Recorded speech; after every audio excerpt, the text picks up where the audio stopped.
During Trump's surprise press conference at Mar-a-Lago today, the Fox News chyron read, "Trump attacks Kamala before her border visit," and that is an understatement. He went on an unhinged, deranged speech about January 6th, about Nancy Pelosi, about McDonald's, and then was confronted about Mark Robinson, which led him to essentially say, "I don't know the guy." All of this happened while VP Harris was meeting with Zelensky and then visited the border. She's had a productive day, and I'd like to highlight the contrast between these two candidates. With 40 days to go, we have no time to waste, so make sure you leave a like. Make sure you hit that subscribe button, drop some blue hearts for me, and let's jump in with this clip of Trump being asked about Ukraine. Do you believe that Ukraine should turn over some of its own land to Russia in order to end the war?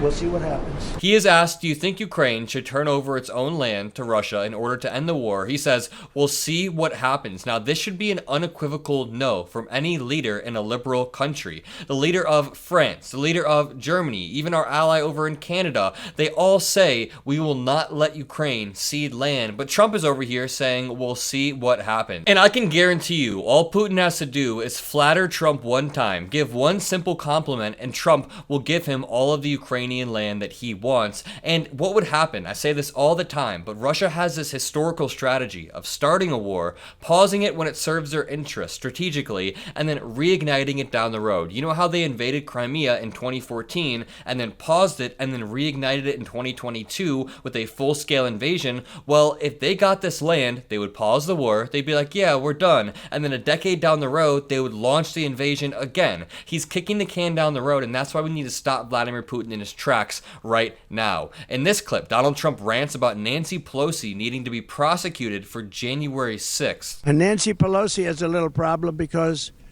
her husband sold their Visa stock. They had a lot of Visa stock one day before Visa was announced that Visa is being sued by the Department of Justice. Think of that. It was more like a month before. Nancy Pelosi sold vast amounts of Visa stock one day before the big lawsuit that we all read about a few days ago was brought against Visa. You think it was luck? I don't think. She should be prosecuted. Nancy Pelosi should be prosecuted for that. And she should also be prosecuted for J6 because she turned down 10,000 or any number she wanted, soldiers or National Guard.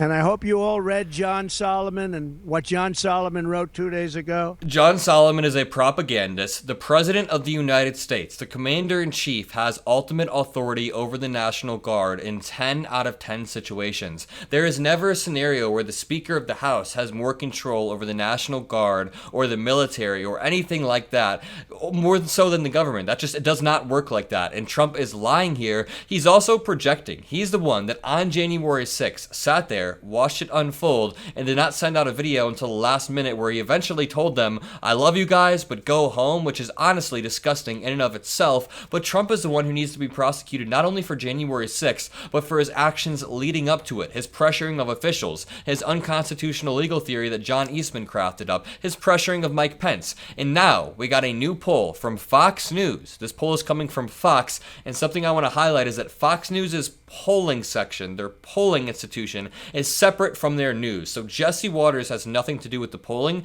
and their polling tends to be decently rated. So this is good stuff right here. In Georgia, Harris is up by 3 percentage points, and she is above that 51% threshold, which is great. She is up by 3 percentage points. I like this a lot. We're trending in the right direction. Now, here's Donald Trump being asked about Mark Robinson. Are you going to pull your endorsement of Mark Robinson? I don't know the situation. He doesn't know the situation. Let me know in the comment section below if you believe that. I do not believe that for a second. This has been a huge situation on the national stage, but not only nationally, but in one of the most important swing states that Trump is already neck and neck with VP Harris in. I mean, they literally are neck and neck in North Carolina. There's no way he doesn't know about the largest scandal yet. In fact, I'm 90% sure that Trump's advisors gave Mark Robinson the advice to just deflect and double down and sue the DOJ back, because that has always been the Trump tactic. Counter-sue, distract. Here's a clip of Donald Trump sounding like a racist grandpa talking about Haitian migrants who are here legally. Believe that? They want to get rid of some people. They want to hire. Springfield is looking, the mayor said it the other day, looking for interpreters because Nobody in all of the 32,000 people that took into the town, think of this, you have a town of 50,000 people, and almost instantly you have 32,000 people, in this case from Haiti. Most of them don't speak English, so they're looking for interpreters. You have to get them out. Trump barely speaks English himself. It looks like he's struggling to read off of this paper. What is he talking about? You have to get them out. We have to save our country. You have to save these towns. Now, the entire situation that Trump is describing is not true. These Haitian migrants have assimilated rather well. They moved here through a legal federal program that the Trump administration expanded. But even if we were to grant Trump's scenario, that some people moved into a new town and they need to learn the language, why would the prescription to that ever be to deport those people in a violent way? Never would we ever deport somebody. If people came from Europe or a majority white country, Trump would never say that we should deport them due to their language. He is only saying that because of the color of their skin. He's not giving any real prescriptions. See, a real leader would say something to the effect of, if you come here through legal means, like the Haitian migrants did, then you get a government subsidized training course on English so you can assimilate and create a life here. And there's nothing wrong with wanting people to speak multiple languages in America, one of them being English, so that we can have a functioning, cohesive society. But Donald Trump's prescription being to deport them, get them out, it's not a real fix, and it's not a real problem in the first place. They flooded the job market with low-wage migrants, but many cases migrants that also have horrible criminal records. This dude can barely even speak. Let me go back a few seconds. He's like struggling to speak here. Low-wage He just can't speak at all. In this next clip, Trump says that VP Harris intends to stand before the American people and con them about McDonald's. He always brings it back to McDonald's. All of this, Kamala Harris intends to stand before the American people tomorrow and lie. She's going to lie just like she did about her job at McDonald's. I mean, I just can't believe he's a real person. This is Trump delusionally claiming he's beaten Biden by 21 points. We had the debate. After the debate, they said, oh, this guy, we got to change him. I think we were up 21 points. But they went in there, and everyone knows they threatened the 25th Amendment. Dude, you're not even up 21 points in Texas or Florida, which should be safe red states. This is Donald Trump saying that law enforcement is going to liberate Aurora, Colorado. He has said the same thing about Michigan in the past.